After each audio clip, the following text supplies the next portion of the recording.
Siah kolah nama telepon. Nah malam hari menelepon-meleponnya lah pediukal nampak doa.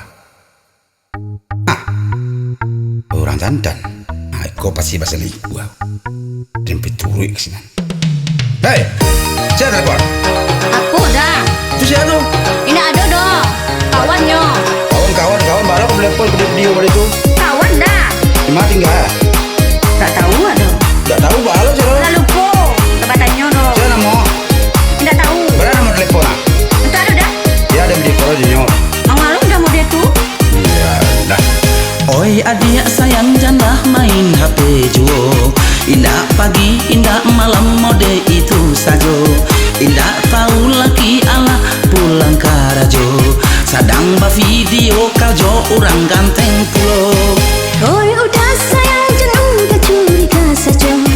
Dena sadang bisnis online jo kawan lama. Ina ado HP ku hilang akadendenya. Udah karajo dan naikkan di rumah saja.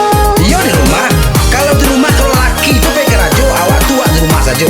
Tak perlu menelepon orang lain dulu jaga. Iya kan di rumah saja dah. Pandai benar adik membuat alasan. Ketahuan mana telepon malam-malam. Basalingku adik malah kironyo.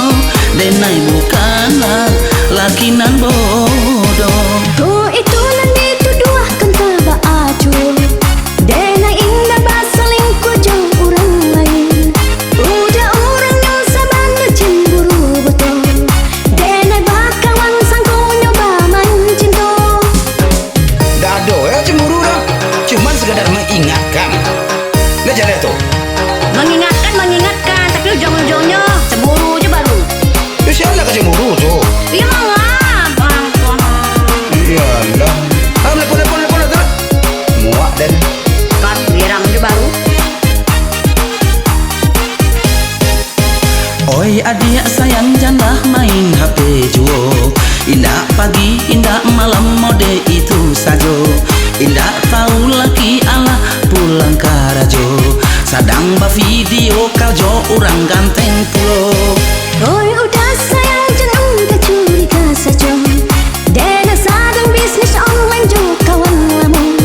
Ina ado HP ku hilang akadendenya.